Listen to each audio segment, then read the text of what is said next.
What is up, fans? Welcome to the latest episode of the Harold McBasketball Show. I'm your host, Harold McBasketball, with a Coors Banquet.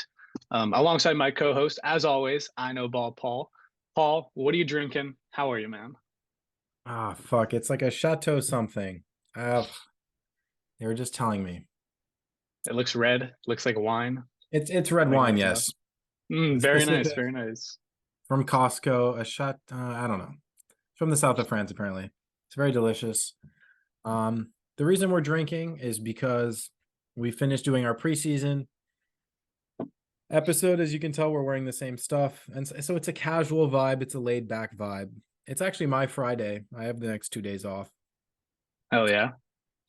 You drinking, halfway through the week's a bit embarrassing, but for me, it's my Friday. So it's This so is what I'd say is this feels like a work happy hour. We just finished working. Now we're just having some casual drinks. We're going to talk a little bit of basketball after hours. Yeah, we're going to run through our bottom 15 teams, essentially like power ranking, essentially the worst teams, or at least that's what we're going to get to. So it felt like a good time for a drink. Nothing better than like having a beer and talking some shit. About some teams that need a little bit of help. So I'm stoked to talk about it. This has been well overdue.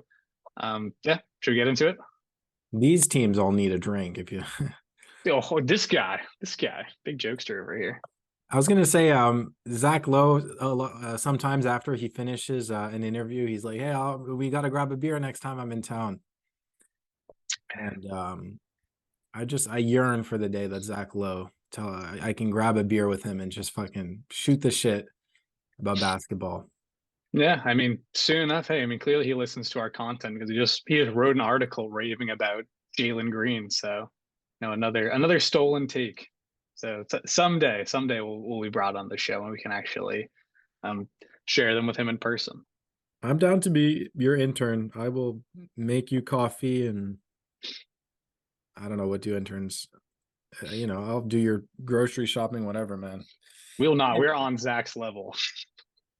The Yeah, people just don't know it yet. Not everyone knows, but those who know, the true fans, you guys get it. yeah. Another shout out to Funky, a Funky diabetic. We're kind of off the rails now, but I will intern for Funky. Funky is actually above us. He's amazing. He's the best. He's the GOAT.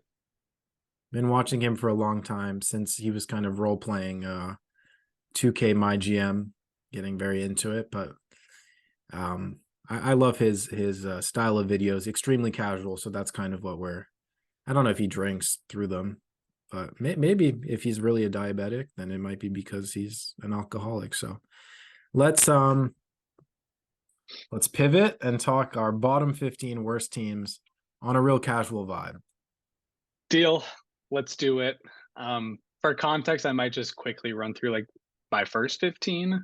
Should we do that? Or Sure. now should we just all right. Yeah, just so you guys kind of know what teams are already done and are not going to show up in the second half of this video for me. My first 15 were Nuggets, Celtics, Bucks, Grizzlies, Suns, Warriors, Cavs, 76ers, Thunder, Kings. That's like the top 10. And 11 through 15 was Pelicans, Heat, Lakers, Knicks, and Hawks. Mine were I had the same top three: Nuggets, Celtics, Bucks, Warriors at 4, Kings at 5, Suns, Sixers, Cavs, Heat at 9, Grizzlies at 10, Knicks 11, Wolves 12, Thunder 13, Lakers 14. And I had said Pacers at 15, but I kind of reworked my list and they end up falling actually quite a good amount. I'm going to put the Clippers 15th. I think they have enough depth, and I'm kind of I'm drinking the Kawhi Kool-Aid. I think he looks like Yeah. he's in good form, and I think they deserve my 15th spot. So Yeah, we should talk Clippers a little bit because I had the Clippers at 19. Like that's kind of where I had them 2 weeks ago when he first did this. And like revisiting, I think I probably would bump them also up to like 15 or 14. I think I would definitely put them above the Hawks, and I would consider putting them above the Knicks. They've been an easy team to write off because every year they've been super overhyped. Everyone always has them like second or third in the West. They're always a first round exit. They're always fighting for the play in, but the roster is still really talented. And they yeah, kind of had a weird year last year because Kawhi Missed a lot of time at the start of the year and then wasn't himself, but had a super hot finish to last season. Looked unstoppable in the playoffs until he inevitably got hurt again, which is kind of like the big concern as always with the Clippers. But like the roster still looks really good, and I'm kind of starting to think now like is everyone like underrating Kawhi and Paul George because this is still a really good duo. Yeah, and I kind of had mentioned that Terrence Mann. Why did I say Terrence Mann? Sorry, it's because I'm looking up his age. Terrence Mann's good.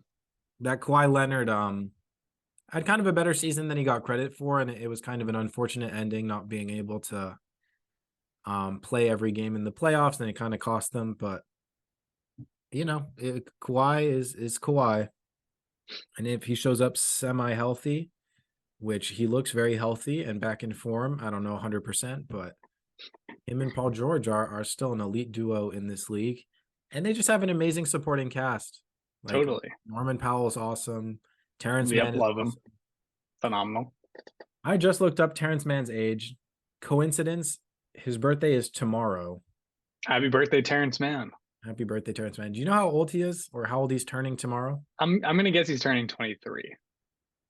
He's turning 27 tomorrow. Oh my god, he's so old. What? He's not so old, but right? Like he's been, I feel like, touted as this untouchable. Yeah, he's been like this like blue chip prospect for them, where he's like no one can touch him because the Clippers like to view him as this like young budding star. But if he's 27, like you kind of get what you get at that point, which is a really good player. But I don't know if that makes him untouchable the way the Clippers have. Yeah, I don't know. That just kind of blew my mind. That blows my mind too. But he's a really good player. They made that trade for Kenyon Martin Jr., who is amazing, and the Rockets kind of gave him away. He's 22. Yeah, he's phenomenal, and it's like super young, super talented. I don't like totally fault the Rockets for getting rid of him, just because they have so many good young players that there was gonna be a log jam there eventually. They can't pay them all. I think as good as Kenyon Martin Jr. is, like I think it's safe to assume that he wasn't gonna be one of the guys they were gonna keep around long term. So not the worst thing ever getting rid of him, but like great addition for the Clippers. I guess they signed Josh Primo. Don't know how I feel about that. But they also have Westbrook, who was really good for them last season. A lot of people counted him out, but he was like phenomenal for them. And they're still very much in the running to get James Harden or Malcolm Brogdon. So if they can get one of them, that would like really round out this roster. And if it's Harden, like this team gets like pretty dangerous all of a sudden. Like say what you want about Harden, say what you want even about like Kawhi and Paul George, but like if you put all of them together, like with Westbrook, I mean, that's like the best team ever 10 years ago, but like still really good this year. Yeah. Bones Highland, I'm hoping he can I think he's an incredibly skilled player. Yeah. Obviously, there's a bit of controversy with how his time in Denver ended, but I love watching him play. Yeah, the Nuggets GM just said the other day that like one of the big reasons why they traded him like wasn't so much like character issues, but was just like they were looking at the roster and they're like, we just can't like we don't really have like the room for another ball dominant guard. And we certainly can't pay one if he, reaches his full potential. So like let's just get picks for him now because there isn't really a fit here, no matter how his career goes. But apparently they were like really high on him and like think he has like the potential to be this like really good ball dominant guard, just not a good fit for them. I don't know if he like got interviewed or something, but the reason I heard about Julian Strother, that Nuggets rookie we mentioned, was I'm pretty sure the Nuggets GM said something along the lines of like, Bruce Brown is overrated. This guy's like way better anyway. Oh my god, he just talks all the shit. Yeah, I think he was talking some shit, but you never know with quotes. I certainly didn't just quote him. I think he said it a bit more eloquently, but there were a couple quotes there where he was also like, yeah, Bones, we already have like an amazing shooter in MPJ. We don't need Bones or something. So Right. Yep. Okay, I like that. I'm gonna go ahead and bump the Clippers up to 17 on mine because I do think they're gonna be better than those two teams. I think I still probably put them higher than the Knicks and Hawks, but I don't want to put them higher than my number 16 team. And I just don't want things to get too messy. So I'm gonna bump them up a little bit. I'm bumping them up to 17. I do like the Clippers. I think they're kind of getting underrated now. I think they'll probably like pretty easily get a playoff spot. It'll probably be a play-in spot, but the higher end, the easier one to secure, they'll probably find themselves at like 7 or 8, and like honestly, like they're probably a bad matchup for anybody they play in the first round if they're fully healthy. So yeah, no, I think they're a good team. We're not into like the shit shows yet. Like these are still very much like fringe playoff teams with potential. Um, can I reveal my 16th team? It's one that you've already mentioned, so I feel like we can get it out of the way quickly. Yep, do it. It's the Hawks. Where'd they fall for you? Or maybe now they're below the I Clippers? I had the Hawks at 15, but like yeah, I think in theory I would drop them down one more spot below the Clippers, so like 15 or 16. So we have Yeah, them in the same spot pretty I much. don't really like the Hawks. I hate this team. The vibes just suck. A The bit. vibes suck in Atlanta. But I kind of gave it some thought, and I like Quinn Snyder.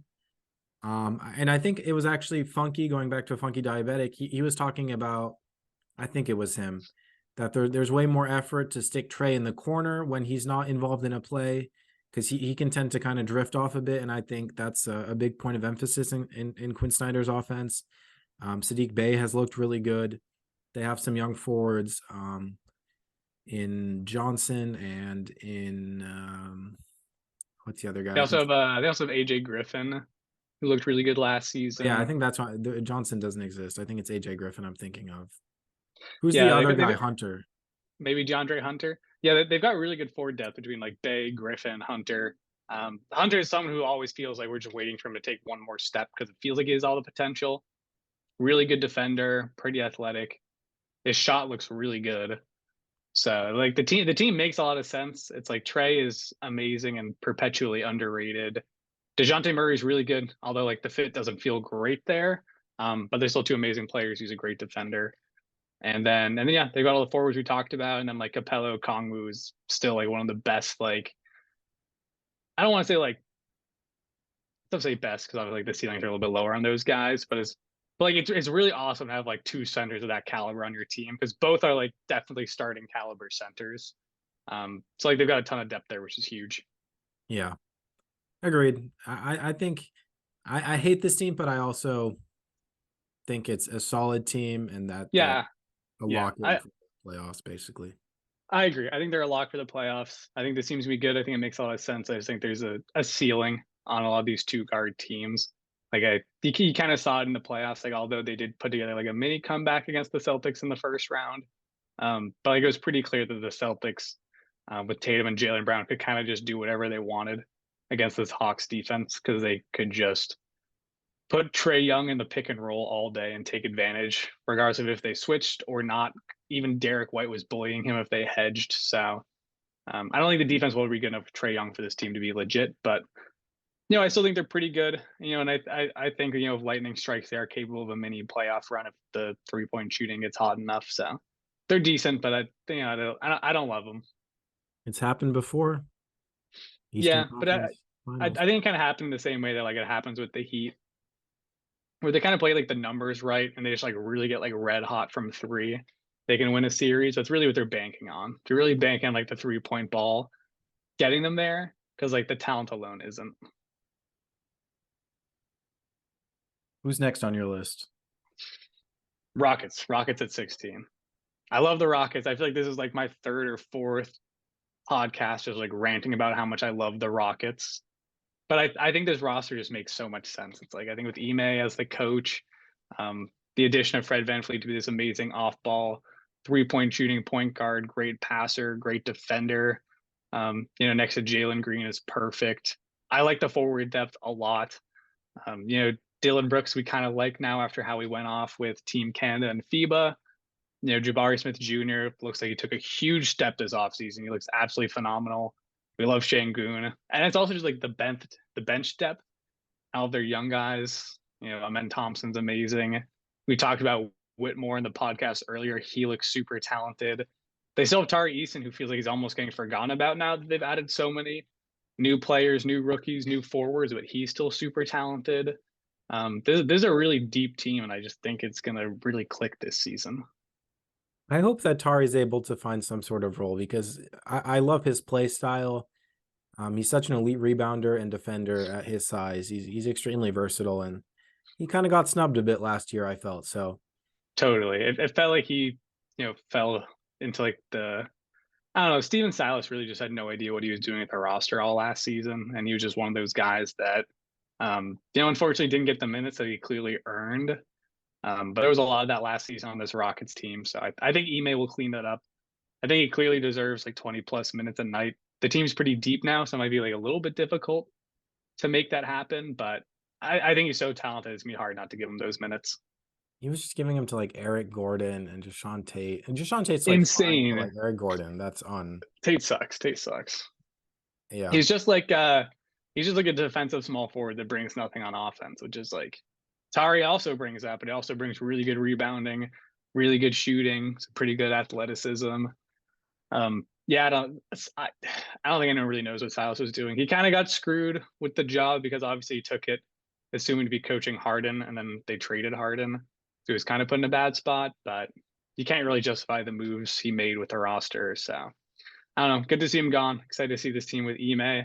I also just read something that apparently they're looking to make another move now as well, which is pretty much why they opted to trade Kevin Porter Jr. instead of just cutting him. Because that was a big mystery to a lot of people. Were like, why don't they just cut Kevin Porter Jr.? Because they literally set up the contract so they could get out of it at any point and not pay him the rest of the deal. And what I think it was is like because they just didn't want the dead cap. Because if they cut him, they lose 15 million from their cap, but it's not tradable salary; it's just gone.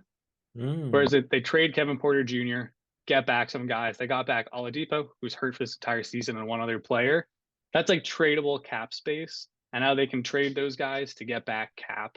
And apparently they're looking at either getting like Malcolm Brogdon, which would be awesome. Apparently the Blazers aren't like super interested in trading him, but like we'll see as the season goes. And then I think they're also interested in they're apparently also interested in like Taylor Horton Tucker or one other guy. Like regardless, they're looking at adding it was Alec Burks, that was the last one. But they're looking at potentially adding just like another veteran role player to come off the bench and give a little bit of scoring. But I think it'd also be good. They're clearly trying to win, so I don't know. I'm excited about this team. And I think like Vegas having them at 31 wins is like insane. I think they'll very easily get above that. I would definitely smash the above on that as well. I have them a bit lower in my power rankings, but they did move up a lot from where I had them, and the depth is there. I still think it's kind of their identity is not. It's like they're still so young, but it still feels like they're a bit reaching a bit too high when it comes to how they see themselves and what they're trying to achieve at this point. But the talent's undeniable, and Fred VanVleet, Dylan Brooks. We kind of mocked those additions when it happened, but it's solid enough, and the young talent is Yeah, and it's favorite in the league. yeah, and especially now that like the Kevin Porter Jr. situation has like fallen apart. All of a sudden they like really need Fred VanVleet.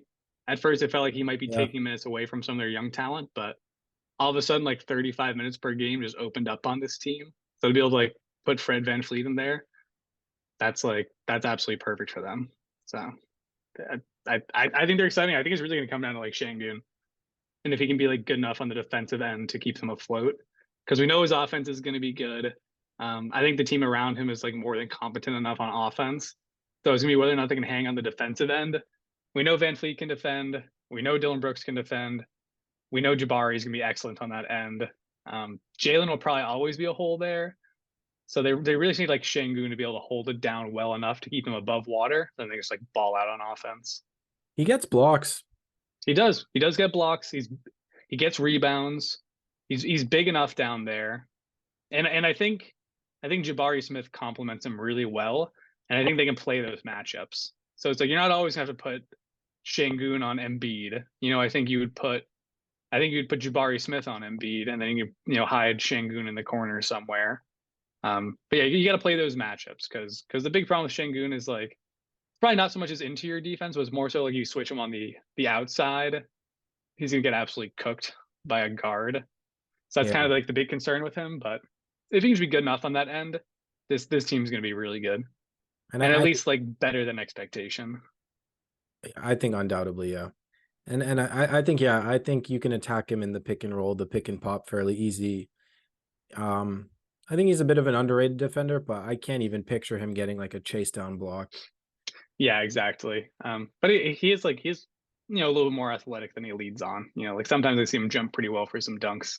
Were you He's just a doing his fellow. T-Rex arms? Did I see that? I do this too, so I love the representation in the league, but it's like I can't imagine him getting a chase down block running with his little Yeah, T. no. And what I was also gonna say, like, if Şengün does have matchups where he struggles on defense, I think like with what I've seen out of Jabari Smith so far, I think they probably will have opportunities to play Jabari Smith at center, and then you pull someone else in the starting lineup, whether that's like Cam Whitmore or Tari Eason, and then all of a sudden this team is like way better on defense. You have shooting 1 through 5, and I think Van Fleet and Jalen Green will be more than good enough on offense to just carry them. So I do think they have like some flexibility to choose, more of like an offensive lineup with Şengün in there, or have him come off the bench and go for a more defensive lineup with like Tari Eason and Jabari Smith playing the bigs. For sure. Yeah. I think there's no team we've talked about more than the Rockets, and This is a Rockets podcast now, it yeah. doesn't get old. This team is super interesting. I'm hot on them one day, I'm cold on them the next. But as of right now, I'm decently hot on them. They fall to okay. They fall to 21 still in my power rankings. Boo. But 21, I Boo. mean, come on, that's not, that's maybe, they could make some play in a play-in appearance. That's like outside play-in, which I Just guess is like outside, but which I guess is like probably fair for like most expectations for this team. But I don't know. I think they're awesome. man, and there were a couple Şengün throwing Amen Thompson a baseline alley-oop. Dude, Thompson is so good. I'm like, this might sound crazy, but I kind of see a world where Amen Thompson gets into the Rookie of the Year race. I don't really know how he does it because he's not going to start, but I think we kind of saw in preseason that they're going to find a way to get him big minutes early. He's essentially going to be their sixth man. I think he'll probably get at least like 25 minutes a game. And I just think he's so good. I think he's going to be such a stud. It looks like the shot has already come along so much, during the off season, and he's such a unique talent. We've talked about him and Ausar already a ton, but their athleticism, their feel for the game, their handle, their shiftiness with the ball, their passing, their everything is just like so good. Like I feel like they're literally just amazing at every single part of basketball. It would seem that Ausar would have a better opportunity in Detroit to be in the race for Rookie of the Year. But Amen in preseason has looked like he's found his opportunities, and that he can play off ball extremely well, and it looks like he can shoot a bit. But he's supposed to be more the point forward guy, and Ausar was kind of labeled as the better shooter. So it'll be interesting to see how those guys develop. But that is true. But the Rockets did essentially decide to take Amen over Ausar. So maybe there is something they saw there. Maybe they did see a slightly higher ceiling with him. Maybe it's already coming to fruition. I think both are amazing. I think both are gonna be like super neck and neck throughout their entire careers. But I don't know. I'm really excited about him, man. They're so fast. So fast. They're insane. They are also like very prototypical basketball players. Like we're kind of saying how like Wembanyama and Chet are like the ideal basketball build. But if you're going to do like the same thing in like a 6'6" frame, the Thompson twins are like exactly what you're trying to go for. I wonder if they're like the fastest players in the NBA, but they don't even go like full sprint. They kind of run on their tiptoes and they just take massive strides. Yeah, they're so light. Is insane. It's going to be insane. Yeah, they're so light on their feet. They're so athletic. I can't wait to see like Amen Thompson throw an alley oop to Jalen Green or vice versa. Like those are going to be ridiculous. Like they can both fly. There's going to be a lot of them. Yeah. So yeah, we love the Rockets. Yeah, they need their own episode. They'll probably get it after week 1. Like if they have like a hot start to the year, like immediate Rockets podcast, first thing we're doing. We've talked enough about the Rockets though. We love this team. 17 was where I bumped Clippers up to. Who'd you have at 17? I had the Mavericks. I don't want to go too in depth with the Mavericks, which is I think what we say before we rant for 20 minutes about any team. Yeah, because this is such a polarizing team for us. I think we've said our spiel. I just think Kyrie and Doncic are incredible. Doncic is in his prime. He's incredible. Yeah, no one's disagreeing with these points. Yeah, they're both really good. Yeah, obviously the point of contention comes more with their depth. And I've mentioned that I think Grant Williams is going to take a bit of a step, and he has some all defensive team potential. I think their rook Derek Lively shows some potential, and I don't know. In the preseason, there were definitely moments where I was like, Cat and even Gobert like babied him pretty easily. Yeah, Lively definitely had some struggles in the preseason. I don't think they're like ideally starting him at center. I think they're kind of doing it out of desperation. But I think he'll be good. Like I think he could come in and be like, not like I think it's kind of like a Nick Claxton upside, but I don't think it'll be Nick. I don't think it'll be as good as like Claxton now. I think it'll be more like Claxton in his rookie year. Like he wasn't that good. It took him a couple of seasons. I think that's probably his trajectory. So what are He's you very are you hot bouncy. on are you hot on Olivier, Maxence, Prosper?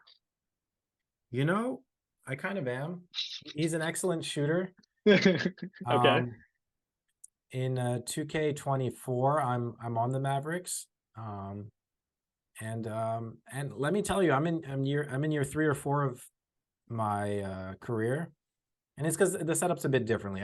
You don't play every game, you just play the key games. All right, Harry. So it's not like Okay. Okay. but Prosper has prospered, and he's a great shooter. And he's probably like a 77 overall into his 3rd or 4th year. So I think, um, yeah, I think he's actually going to be a decent rookie for them. Notably shot 0% from three in the preseason. Uh, I yeah. think in his preseason. Um, Seth Curry, Tim Hardaway Jr., they're okay. I don't know. I No, think no, they're not. No, they're not. They're not good. okay. Well, They suck. I feel like maybe I just keep doubling down with the Mavericks. That might be my issue, but I just think back to Doncic a few years ago in the playoffs, destroying everybody, babying the Suns, babying the Clippers, and I'm like, was their team so much better? Maybe it was. I don't know. Whatever. Can, Yeah. we can move past them. Where do they fall on your list? I have the Mavericks at 20, which would like kind of make sense. I would put them, yeah, like fringe play and like probably getting like a ninth or 10th seed. Yeah, it's just where I see it. I just don't, we've talked about this a lot. I just don't think the depth is good enough for them to win enough games. Um, then I certainly don't think the defense will be good enough, even though I think Grant's a good defender. I think Lively is going to be a good defender, like pretty much immediately, but I don't know. It also seems like this team might lack a bit of an identity because like they have this like offensive powerhouse at their point guard, shooting guard, and then they kind of have like a defensive lineup that they're going for, with the rest with like Grant and Lively, and it might like clash because I think Grant and Lively might pull down the offense and make it not that good, and I think Luke and Kyrie will pull down the defense and make it not that good, and I think we're just kind of looking at a mid team here. Yeah, it's tough to make my case, I will say, but Yeah. But we're also ranking like the 15 worst teams. Like we're not saying they're like top 10. It's like yeah, you put they're them they're at like 17th. They're yeah, like 17th. that's not that good. That's not that good. That's saying they're going to be like 7th or 8th seed. So makes sense. I will say just to once again double down on something extremely stupid. I think Dante Exum might have a Enough. I don't know. I think he could be a decent role player. He has looked decent in He the can Euro shoot now. League. Yeah. He can shoot now. Okay. Okay, Okay. let's move past this. We will see. We will see. All right. 18 then, right? Yeah, mine is also one that I don't think we will have to talk much about because we talked in depth about them when in the last video when we ranked them, and that's the Pelicans fall Oh for yeah. 8. Yep. Yep. I think I had them. I had them at 11. Also, Zion notably had some very good highlights in preseason, so excited about that. Some notable lowlights though on defense, like That yeah, he's kind of like a sneaky bad defender, but that's okay. not That's even okay. sneaky. I think he's just straight up a terrible defender. I mean, he has some Yeah, maybe. incredible blocks, but damn, he can be a bit lazy. Yeah, it's kind of like a laziness thing. It's like, and I think that's pretty much it. I think he's just lazy on that end, and maybe it's because it's preseason, but I don't know. I don't think he's ever had a reputation as a good defender. It's like I don't know if the lateral quickness is quite there. I think he gets like caught in the mud sometimes. The more I think about this team, even if Zion and Ingram are like fully healthy, And that's a huge what if. I really don't think there's a world where either of them play more than 60 games. If they're playing each 50 games, I think that's already pretty amazing, and Pelicans fans would be ecstatic. Um, Ingram is more likely to play more games, but even when healthy, I'm not super convinced by this duo. I think Zion defensively is a huge liability. Offensively, he's incredibly talented. But is he really? I don't know. Does the offense around him make that much sense? Is he able to involve everyone, or is he kind of? I don't want to draw the Julius Randle comparison, but is he that kind of Boo. ball hoggy, kind of ISO heavy I player? don't, I don't, I don't think so because I think he's a pretty quick decision maker with the ball. Whereas like Randall will like kind of love to like pretend he's a guard, and do like isolation dribbles into like a step back three, which is very disgusting. But like when Zion gets it, feels like he gets it and he's immediately making a move to the hoop. So he's gonna get it and immediately slash to the hoop, and he's either gonna get a dunk, a foul, a layup, or if it's not there, he'll pass it, and that's more so his offense. And obviously, he's like an absolute nightmare in transition. So I think he's a faster paced offensive player, Hmm. which should kind of like help this like swing offense. Where you got like McCollum, who's a great shooter, Ingram's still a really good shooter, and I think he like sneaky averaged like 26, 6 and 6 last season. Like Ingram's become like a very good passer. Um, and then yeah, and then it feels like they've got pretty good depth too. Obviously it's a shame that Trey Murphy is injured for a little while, but I really like him as a player. Valanciunas, I kind of have some question marks. I don't love him there. I kind of wish they had more of like a defensive center playing next to Zion because I don't think you really need Valanciunas' offense. Although sometimes he does like play really good bully ball, and that makes for some tough matchups for certain teams. But I don't know. I still think the roster like makes sense, and I think they're going to play well. And I think if Zion averages like 28, 29 points per game, Ingram averages 26, and McCollum averages like 20, it's gonna be a tough offense to slow down. I think the defense can be good enough. I do just have my doubts. I I see where it can all work out, but I just think more than likely the offense isn't going to click. They're gonna. I don't know. I foresee an identity crisis with this team. Yeah, yeah, and you're allowed to doubt. Like this is a team that's been pretty disappointing over the last two seasons, so that's totally fair. Anyway, we've um we've had pretty I'll, polarizing views on. yeah, and the Pelicans are also a team that we've definitely talked a lot about. So I think people know our stances, and I'm definitely excited for the regular season to see how some of these more polarizing teams end up working out. Like teams I'm dying to watch, like the Pelicans. I really want to see how they play. I really want to see like the Rockets, the Thunder, the Warriors now are becoming a more exciting team for me to tune into. So we'll see how some of these teams end up working out. Mavs, Wolves for me. I have some you yeah infatuation with you yeah Wolves. you love your Wolves, and I get it too. Like the roster is good and makes sense. Ant, Cat, Gobert. I'll buy. Anyway, what number are you at? You want to? So Clippers are 17 for me. 18 is where I had. This is where I had the Pacers. Okay, I had the Pacers at 19th. Yeah, yeah. So we're about there. The Pacers are just a good team. They have good players. Halliburton's awesome. Turner's awesome. They have some fun young guys coming up with Toppin joining the team now. They got Jarris Walker out of Houston, I think, with the 7th pick. They got Mathurin coming back for a second year. And I think he averaged like 16 or 17 points per game last year as a rookie. Granted, not in The great bench. efficiency. Yeah. And like as of now, they still have Healed, although they might trade him. But it's just a solid roster. And I think Halliburton has pretty quickly become one of the best players in the league, and is like arguably the best point guard in the league. I would say at least like the best true point guard, Right. best passing point guard. So that's just like super valuable, and I think they're just gonna play good basketball, and that's gonna like lead to a good amount of wins. Nothing crazy, but I think they will have a chance of breaking into the playoffs this year. And if not, they'll at least like easily be in the play, and I think getting into the playoffs the next year. They're like super deep. I mean, with all the names you listed off, I think you didn't mention Bruce Brown. Yeah, Uh, yeah. Didn't mention Bruce Brown's probably going to start for them.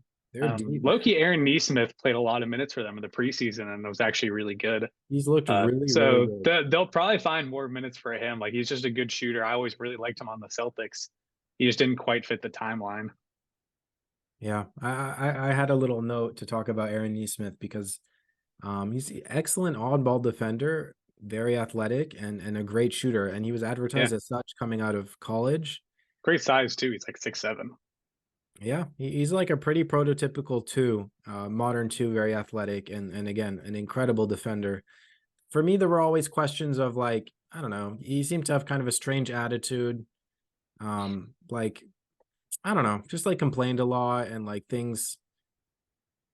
I don't know. The vibe was a little bit off for maybe, Yeah, but that, it never quite clicked on the court with the Celtics. You yeah, know, it always felt like he had the tools to make it happen, but they would just put him in. He wouldn't hit shots, and like with where the Celtics were at, it's like we just couldn't have him on the team because of that.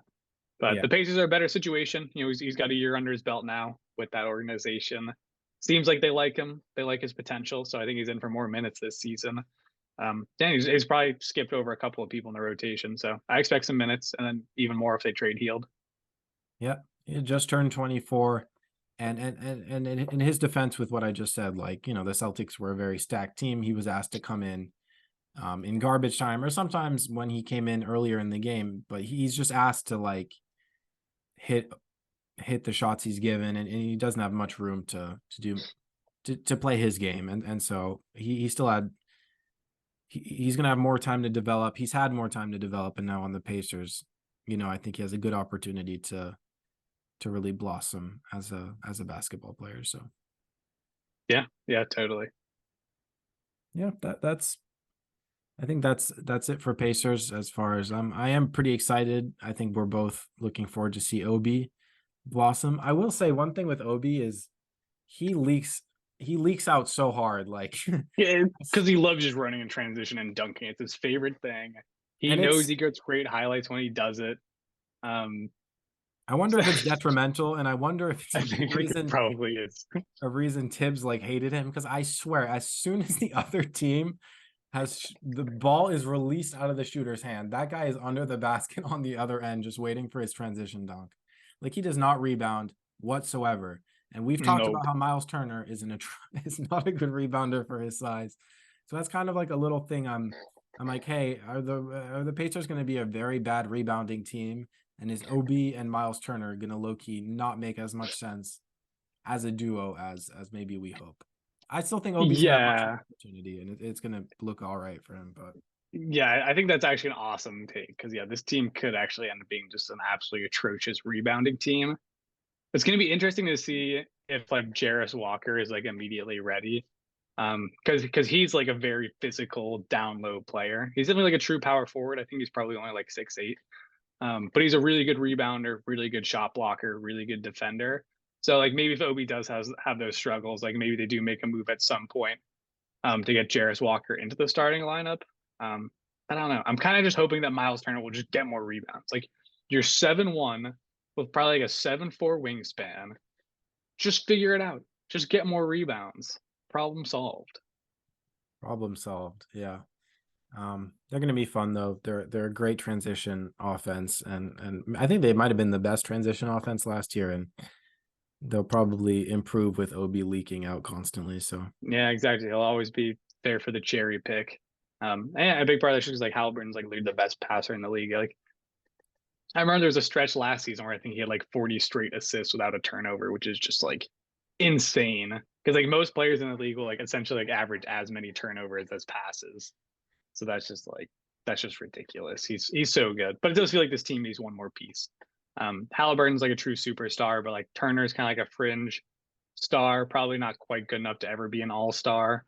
So somehow I feel like they need to find a way to get one more all-star in this team to actually be competitive. yeah, I'm gonna part to it real quick, but let's talk Pacers and move along in just a sec. All right, continue. Halliburton, 40 straight assists, no turnovers is amazing. Yeah, be sick. I think it's kind of it on the Pacers though. Like yeah, Halliburton's amazing, but like I just said, they kind of need another like really good all-star caliber player to actually, be more competitive in this East, especially the East is so good. So no hate on the Pacers, but they are in the lower half of this list. Yeah, maybe they can package again. We just said how deep they are. Buddy Hield seems to want out, so maybe there's a trade in the horizons.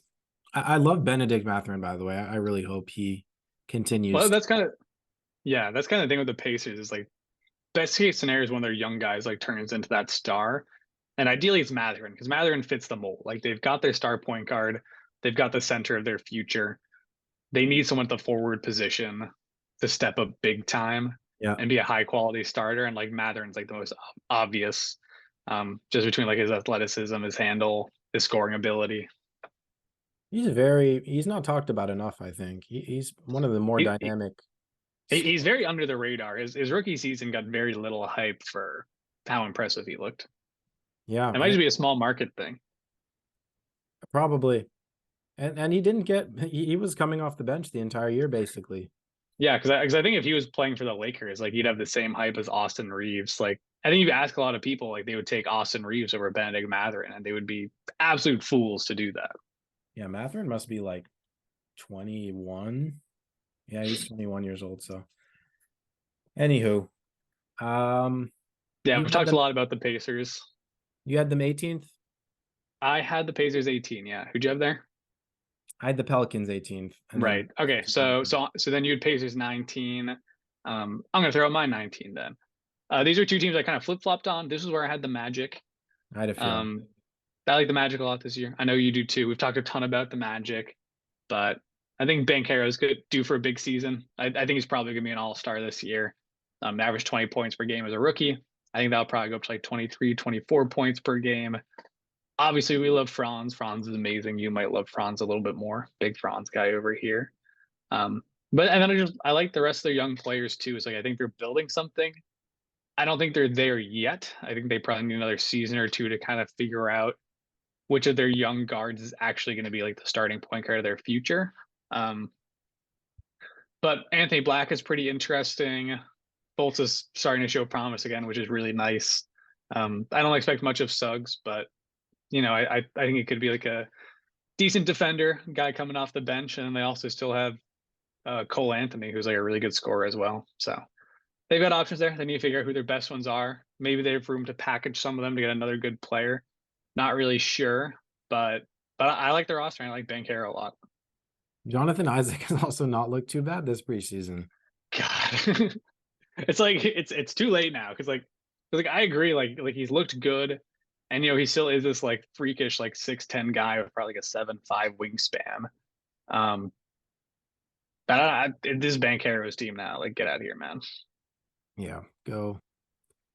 Because the ideal fit for Isaac would be like he would play essentially power forward on a team.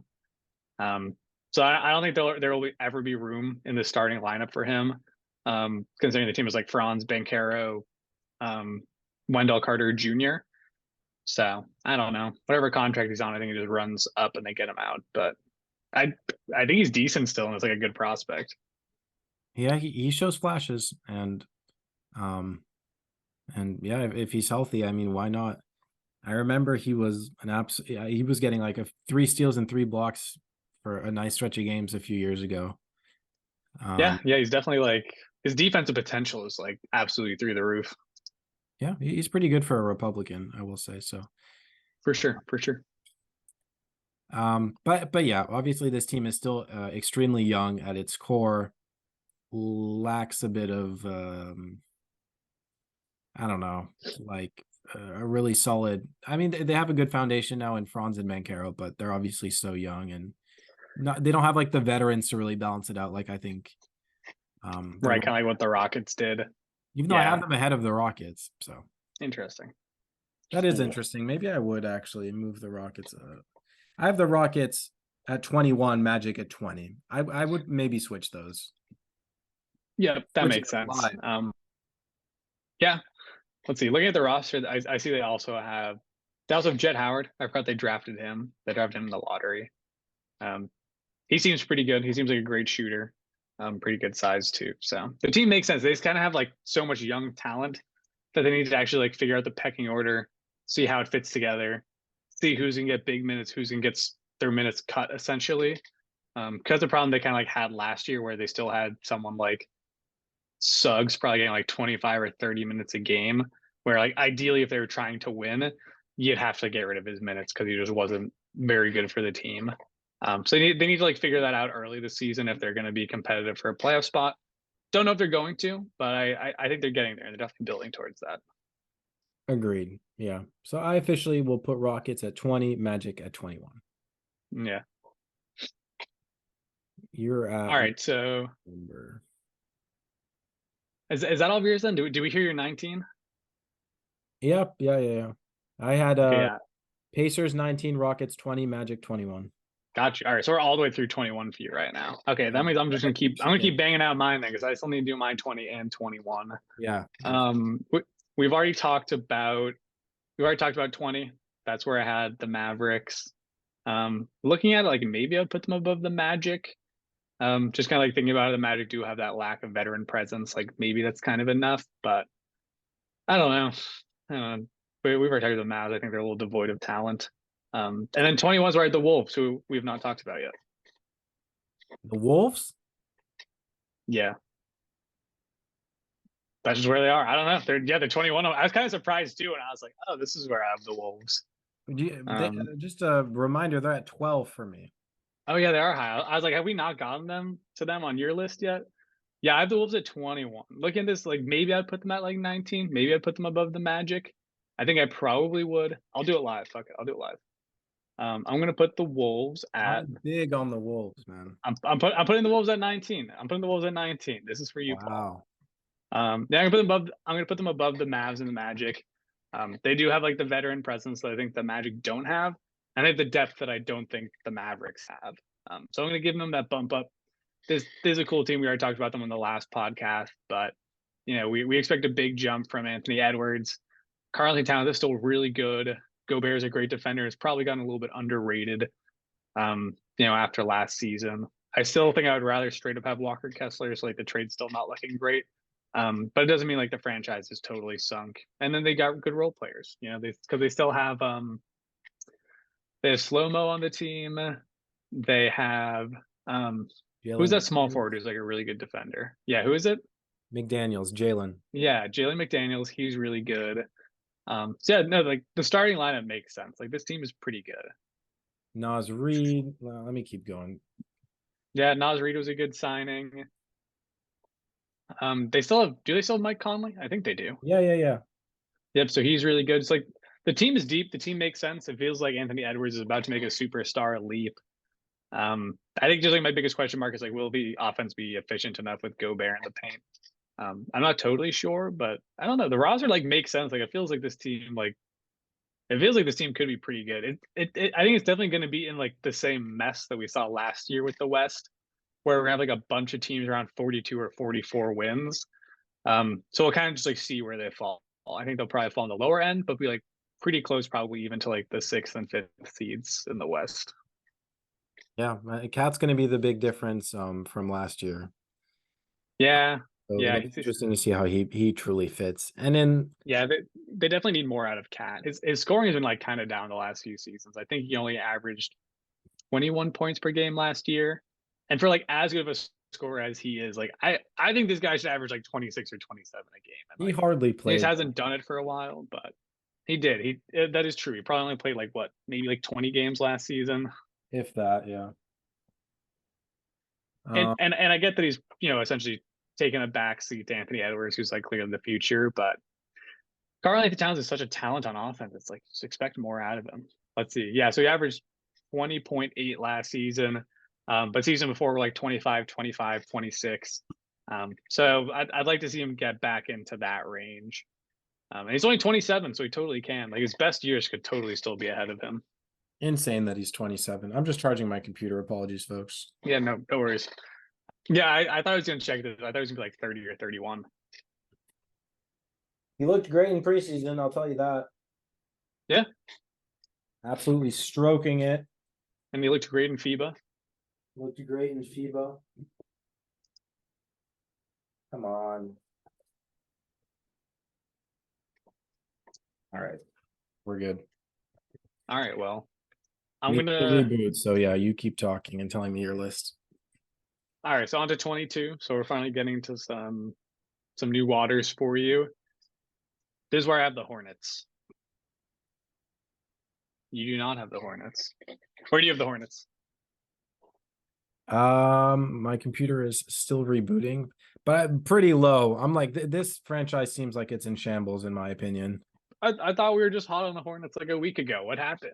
Miles Bridges got arrested again. Kai Jones is Oh having like yeah, fuck, I public forgot about mental that. crisis. Oh Oh, yeah, from Asbridge got arrested. Oh yeah, fuck it, I'm gonna drop him again. All right, the Hornets are now.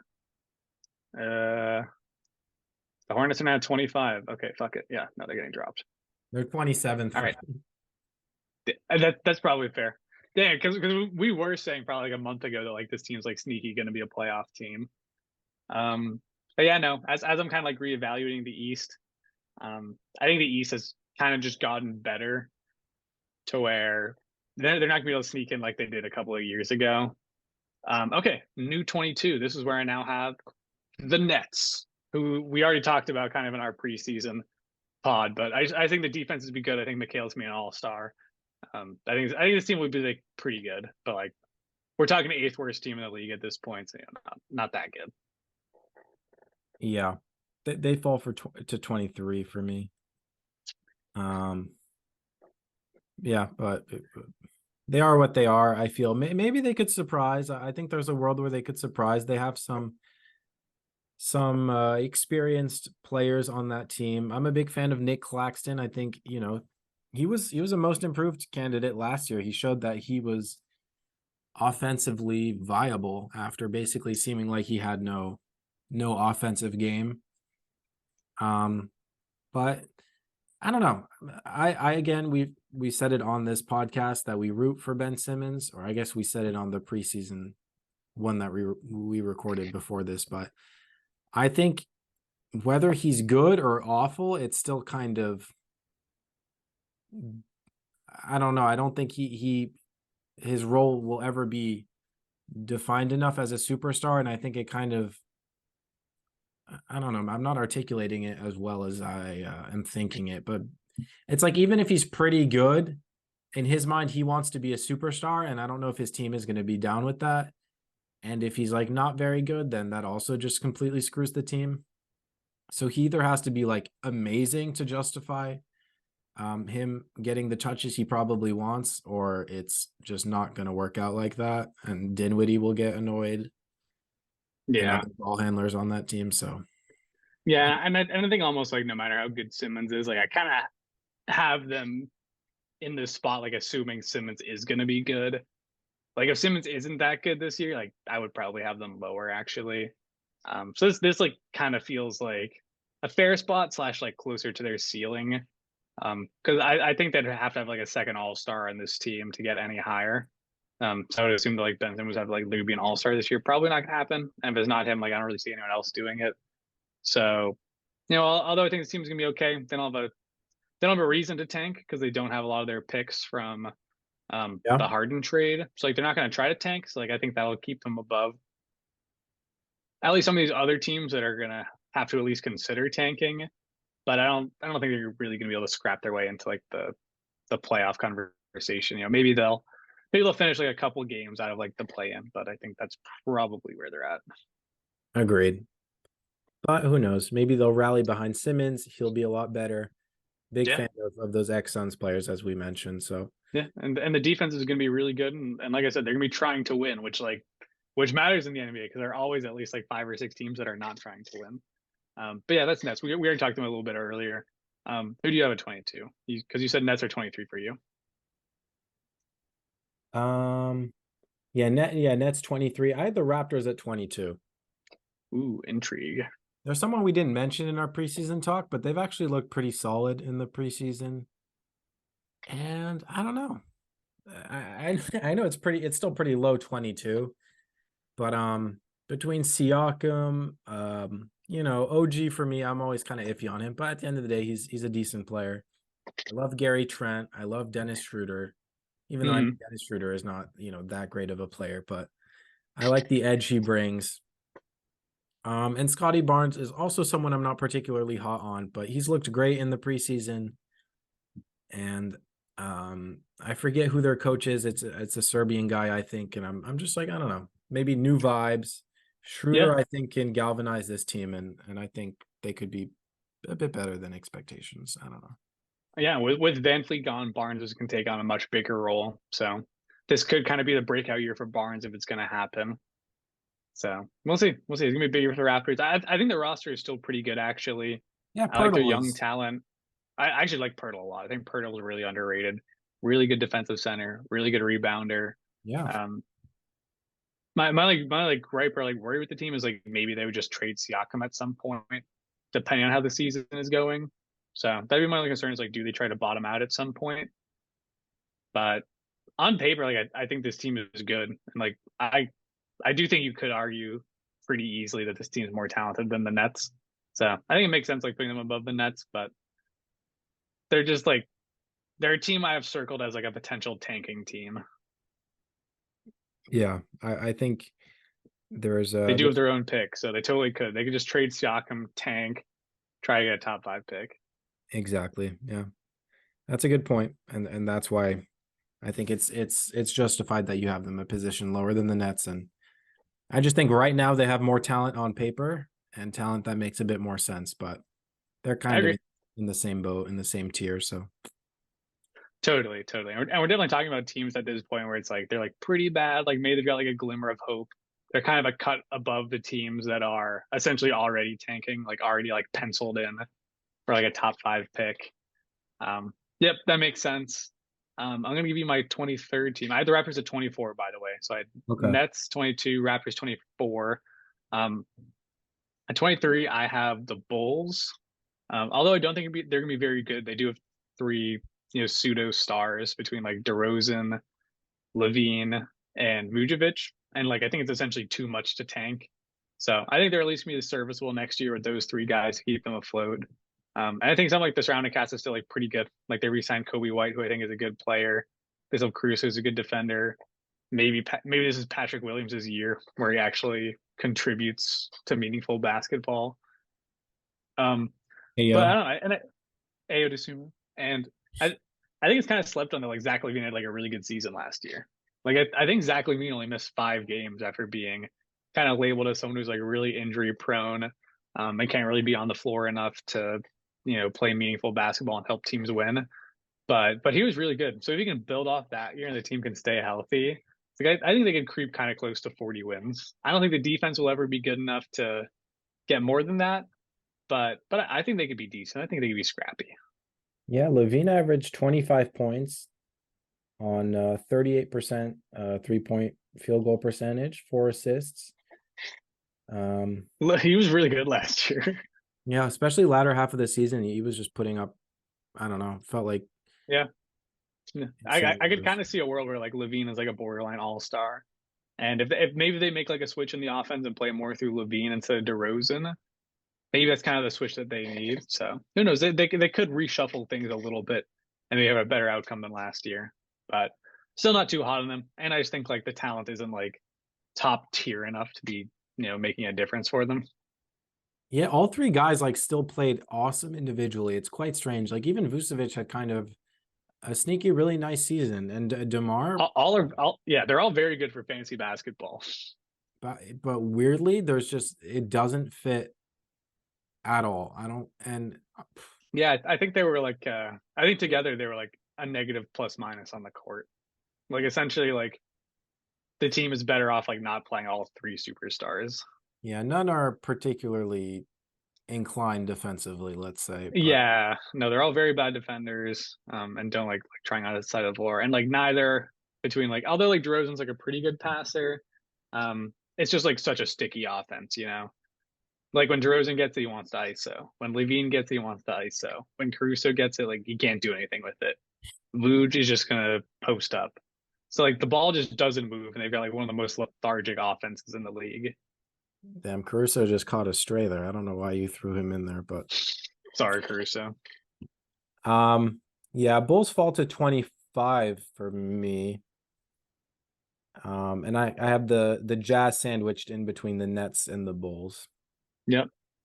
This whole section was a bit weird, and it's all these very like Yeah, and like they're fringe all like, yeah, underachieving teams. yeah, exactly. It's all teams that kind of like used to be playoff contenders. that have fallen from grace and like haven't totally realized that yet. They're teams that haven't really need to pull the plug, which are the teams like the Bulls, the Raptors, kind of the Jazz, although like they are doing their rebuild as they should, but Yeah. they're kind of like just on that journey after pulling the plug. Where do give me a little recap of this section for you? Maybe Yeah, starting with yes. 21 or 22.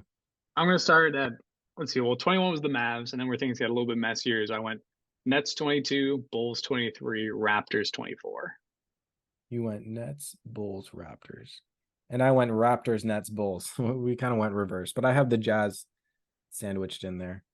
Yeah, I do not have the Jazz there. The Jazz fall a little bit lower for me. Um, yeah, so then I've got the Spurs at 26. Maybe we just run through the last ones real quick. Yeah, because I think at this point, like these are all dumpster fires, and we've talked a ton about them. We can talk about whatever teams we want to, but like for example, like teams like the Wizards and Pistons, like we've already done our debate as like which team we think is worse between those two. Let me eyeball my list because actually I might make one more change. Okay. But I think I have the Jazz too low, and I'm going to bump them up a little bit. Okay, I'm ready. So what essentially run through like 25 through 30. Yeah, sure. All right, so I'm bumping Jazz up to 25. Um, to bump down the Hornets one more spot. So I'm going Jazz 25, Hornets 26, Blazers 27, Spurs 28, Pistons 29, Wizards 30, as always. For me, the Bulls were 25, the Spurs 26, the Hornets 27, the Wizards 28, the Blazers 29, and the Pistons are the worst team. Two teams worse than the Wizards. There's no way. I'm a prideful guy. Once I've put my take out there, it's hard to go back on it. But Put I them higher. Put the Wizards higher. Go for it. you know, Jordan Poole, I think, had some comment about his pick and roll partner now in Gafford. He's going to be able to unlock his James Harden. Okay, yeah. Daniel Gafford is a difference maker for Poole. Man, I don't know. I like Tyus Jones. I like Kyle Kuzma, and I don't love Jordan Poole, but I like him enough to where it's going to be a fun team. It's so stupid because every time I try to justify them not being like the worst team and in fact being the third worst team, I'm like, they're going to be great vibes. Like they have these like few great players. They're still going to be garbage. Like Yeah, absolutely. for sure, for sure. Like the defense is gonna be so bad. The offense is probably gonna be inefficient. Yeah. Um, they have the worst starting point guard in the league. Like it's just gonna be a disaster. And the Pistons, I'm super excited with. I'm gonna tune into their games. I like how they're always on a bit earlier. They're usually like the first games of the night at 7 p.m. Eastern Standard Time. Cade is going to be a fun player to watch, obviously, as well as Ivy, as well as Asar. But they're still so young, so raw. And you've mentioned they have some additional pieces in Alec Burks and Bogdanovich still. But I don't know. They have a weird logjam with their big men. Like they're gonna try to Stewart. I'm still not convinced by. Sorry, Wiseman. Not Yeah, I convinced agree. by. I'll never understand the beef stew hype.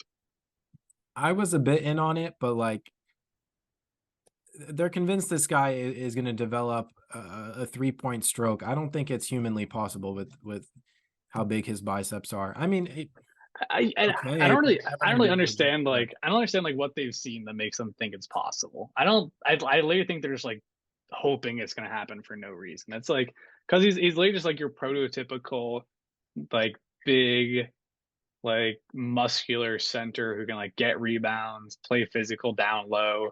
Like those guys generally aren't shooters, and like Stewart is like not a shooter. He's not. It'd be like taking Dwight Howard being like, this guy's like going to be a shooter now because we want him to. It's like that's not how it works. He's I not going to think be a shooter because you want him to. he's shown tiny flashes, but I think he's still like extremely inefficient and like I don't know. It's a bit of a pipe dream for sure. Yeah, I'm It's like definitely about to look up his 32%. stats right now. 32%. Yeah, it's not atrocious, but definitely not good enough to be like a legitimate floor spreader. It's funny Let's between see. Yeah, Bagley, 33% for again. Wiseman, Stewart. It's like, Yeah, I think they're kind of in a similar place as the Magic, but like a little bit further back on that journey. Essentially just say they've got like a bunch of young guys and don't really know like who's gonna get minutes and who's not gonna get minutes. You kind of saw that last season where like Duran would get 25 minutes, Wiseman would get 25 minutes, Bagley would get 25 minutes. And like essentially they need to figure out who their best players are and cut minutes from the guys who aren't good. yeah, So they probably need to get Duran up to like 30 plus minutes and get Bagley and Wiseman down. They didn't do that last season. They're probably not going to do it this season, at least not until later in the year. And I think that's going to make it hard for them to win when they're just like playing guys that they're not even really sure if they're good or not. And then like aside from that, it's like they just don't have like a ton of like top tier talent other than Cade. Like we're expecting a big year out of Cade, but we haven't seen enough out of Ivy yet. We all know what to expect out of Asar. So I think they still have like at least like two more bad seasons in them before they've got enough talent and like roster cohesion to be competitive. for sure. Yeah. The Beef Stew is still young. He's 22. Okay. So he has room to maybe surprise us, but Jalen Duren is the only big man on that team that I legit think has a very high ceiling. I don't know. It shouldn't be understated how talented of a rebounder and defender he already is. But I think he's got like a nice bag on the offensive end. I mean, he doesn't do much outside of the paint, but like he's creative with his finishes. And he Yeah. rises up quickly, and he's 19. He's turning 20. Yeah. So And he's also just like a really special rebounder. It's like you never like get centers and get you 10 rebounds per game, but Duran's one of those guys who can get you, like 14, 15 rebounds on certain nights, which is valuable. Like that's so much better than just like a double double guy. So although like the double double center is like kind of a thing of the past, when you get someone who's like as good as Duran at like lob catching, rebounding, blocking, there's definitely still a place for him in the league. and yeah, we've talked about how we think there's maybe going to be a pendulum swing back towards the quote unquote traditional big. I don't think we're ever going to really see like the crazy post moves and just.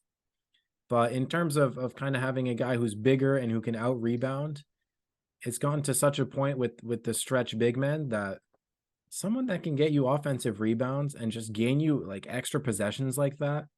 Like I remember playing basketball being super young, the emphasis on offensive rebounding, it's like it's a whole extra possession. You can give your team that many more chances at a basket. And when the league is so focused on stretching, I think the pendulum could for sure swing back towards players like Jalen Duren and make them extremely valuable in the future. So Yeah, I think the position almost had to like readapt where it's you had a lot of these big centers with someone like plodding and slow, kind of like Nurkic. So like the small ball revolution came, it was like they couldn't guard the guys on the perimeter, so they essentially got played off the floor. But it's still super valuable getting a big man who can get rebounds and block shots. They also need to be able to guard players on the perimeter. yes, So someone like Jalen Duren, who's like super athletic and super quick on their feet and does all those traditional things, but can also guard in the perimeter, is like an awesome fit for today's league. And it's essentially like the perfect counter to the small ball center. Because not only like can you keep up defensively, but you can totally punish them on offense then. And like that's when you see games where he gets like 15 rebounds. Because the person they're starting at center is like 6'8" and just has no chance. I think that was actually a brilliant observation because that's it. Yeah, he can still defend multiple positions, similar to how Looney can, and it's not what someone like Drummond can do. I mean, obviously at this point in Yeah. his career, but I think that's what hurt him. Yeah. But even like, yeah, exactly. Like Prime Drummond was like played out of the league essentially when it changed. Yeah, yeah. That's uh that's an excellent point, and maybe a hot take that we can bask in if it comes true. And guys like Duran in 5 years are some of the most sought after. Um, but yeah, are there any other little tidbits? The Blazers, I mean, we've talked a lot about and how exciting they'll be, but they're so young. Yeah. Yeah, definitely. They got moved up my list a little bit just because they at least have like some cohesion now that Lillard's gone. I think the team will at least be like pretty good because I think Scoot's immediately going to be good. I think Grant's going to be pretty good. think it's kind of going to come down to Aiden and like whether he's good or not. Because kind of the expectation, like he's been in the league for a while, he was a top overall pick. Like people kind of expect him to be like an all-star now. They don't really expect it because we've kind of seen what he is on the Suns, but that's like what the Blazers need. Like if Aiden is a near all-star, they could be better than this. If he's not, which is kind of the expectation, then like yeah, they're gonna be pretty bad. And I don't know. I'm very hot and cold on them and on Aiton in particular. Yeah, it's a roster that I love, and I think they're gonna be really fun. I just don't think they're gonna be very good. Yeah, pretty much. And I think the team's gonna be like pretty inefficient outside of Simons. Yeah. And like Simons will be efficient on offense, but he's be terrible on defense. So it's like okay. I don't know. The team's not gonna be that good, but they're gonna be really fun. Yep. Yeah. I will be tuning in a lot. And the Hornets we touched on. Yeah, Maybe they dropped big time. And like maybe they dropped a little bit too much. Like we kind of need to see what happens with Bridges and like if this like arrest is like minor, that is not going to lead to a greater suspension. But I was gonna say I don't know if it does, like that does hurt them big time. what And also kind of just like looking at the East, like I do think it's possible that some of these teams are better now at this point. I think Mark Williams does deserve a soft shout out though, because I think he's a very legitimate prospect. He's a great It's, defender. he's phenomenal. He's kind of in a similar boat as Duran. Yeah. I don't think he's quite as switchable because he's a little bit bigger. Mhm. But he's like phenomenal shot blocker, really good rebounder. Not a great scorer by any means, but like the ideal starting center if you're gonna essentially have like a bargain at that position. And just have a guy who's gonna play defense and block shots. Like he's just what you want. Great at setting picks, so like really good pick and roll partner for LaMelo. That's gonna be really nice to watch. So I think the team could still be decent, but it does feel like a team that just like doesn't have enough top tier talent around LaMelo. Yeah, it's like you'd like to see another All Star before we can actually start discussing playoffs again for them. But I think they'll be decent this year. Like I don't expect them to be like atrocious by any means. And I also want to talk about real quick Kai Jones as kind of an interesting story. God. I mean, he was never. I don't think he was even really in their rotation last year. I mean, I think he found Yeah. some minutes. He showed flashes though, and like Zach Lowe would always say that he was like every time he stepped on the court, he was, a highlight reel and just like looked like he was kind of like playing at another like athletic level than a lot of the other people out there. I mean, So he he definitely was posterized. like yeah, he was a very legitimate prospect, even if he wasn't like getting the minutes last season. He posterized the shit out of Wemby in the summer league, Yeah. and I think he was the first pick the year before this year. Last year is how you say that. But all to say, he's been caught recently after what I think he's just having like a manic kind of episode or some sort of mental health crisis. And I mean, Mm-hmm. it's being it's very interesting. And I'm someone who spends a lot of time on the internet, admittedly, and I've seen like some public manic episodes before, and some of them are a bit darker. And his, I don't know, you see the grandeur, and he's calling himself the best player. He's dancing. He's not doing anything too scary or dark. It's more just like it seems like he's having kind of visions of grandeur, as they say. But it's interesting and it's sad because they've opted to cut him, and he's kind of being painted as kind of someone who's kind of out of their mind, but it's like he's just having a very real, I think, mental health crisis. Yeah. And Yeah. it's And a lot of people are like quick interesting to to say, like, oh, like what's this guy on? Like what kind of drugs is he taking? Like what's the league gonna do about this? And it's like that like might not be the situation. yeah, People are definitely quick to jump to conclusions because I agree. It just kind of seemed like it's like a mental health episode. And it came like a pretty quick conclusion from the Hornets. And it's like you don't really know what's happening behind closed doors, but I don't know. It would have been nice if they could have. I wish there was a better way to resolve the situation. Like I wish I wish there was a way to kind of just like get him the help he needed, without just straight up like cutting him off the team. But like, who knows? Maybe things happened that went further than what was known to the public, and they had to cut ties. that's true. Yeah, but I do. I wish him the best, and For sure, for sure. And I hope he gets help that he needs. And I think there's a place in the league for him, when he's ready to come back. So I think he just needs to take the time that he needs to get into the right headspace. Um, and when he's ready, like I think like literally like every team would be glad to have him on the roster. I think even the Hornets would take him back, like if he was, if he was feeling better. Yeah. It's crazy how public these things can be with Yeah, in so the new age. Yeah, and the Hornets have proved that they'll take anybody back because they re-signed Miles Bridges. So I'm sure Kai Jones would be nothing. I don't know the details of his recent arrest, but he's still rostered and it Yeah, I looks heard it was good. like a warrant thing, so I'm assuming that he probably. Do you think he I, plays? I I don't know. I think they probably extended his suspension in my bet. I bet it was like a violation of parole. That's like my bet. So like Hmm. I bet he had to like show up to like certain parole meetings or like couldn't go to certain places because of his charges, and I assume he violated that. And he violated it very quickly. So I assume like the legal issues are gonna be legit. I wouldn't be surprised if he goes to jail for it. And I would imagine like I gotta do more research, but like if it is like if it is legit and he goes to jail for it, like I imagine he could be out for another season.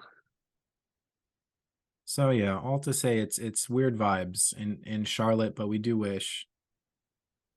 wish peace and happiness to everyone. And Kai Jones, yeah, is an interesting, and I don't know. It's tough to know how to react to it, but we wish him the best. Apparently with Bridges, I figured I'd just do a quick Google see what it is. He's accused of smashing the windshield of a car belonging to a mother. Oh, belonging to the mother of his children. So I guess like the girl that he assaulted, he smashed her windshield. Um, but there's got to be like several issues like beyond just um, like smashing a windshield. Like it's more than just vandalism. Like I assume this also like violates parole. So I don't know. This is bad. That's not good for the Hornets. Definitely bad for the vibes. And I, and not to be like obviously like Miles Bridges is like a total piece of shit, but he was a really good basketball player and he was gonna be an impact guy for the Hornets. Potentially gonna be a steal in fantasy. Not really looking that way anymore. Seems like this season's probably gonna be um, over before it starts for him, but we'll see. Yeah, exactly. And then that's why I think we're both a bit hotter on the Hornets earlier because LaMelo and Miles were a Yeah, great. he was a near all-star player before the off the court issues. So, by adding back an all-star player, when they were essentially in the playoffs together, like that was going to make a big difference. And if they don't get him, like, yeah, that matters. That matters when a team loses an all-star. All right, we do have a minute and a half left, but I guess to wrap up, there's still going to be a fun team to watch. LaMelo, Totally. Brandon Miller, Mark Williams, all awesome prospects, and then T Row, a personal favorite of ours. Um, Absolutely. but yeah, wow, we've been podcasting for like over 3 hours because we did 2 episodes in a row. Yep. We've been grinding today for you guys. So make sure to support, like, and subscribe as always. Finishing my beer right now. Paul finishes wine right on cue. Right on cue. Thank you all Hopefully, for we'll tuning be in. reacting to our draft next time. So peace Yeah, and that'll love. be the next video. Yeah, live stream for the review of the fantasy basketball draft. So we'll see you all then. See you then, guys.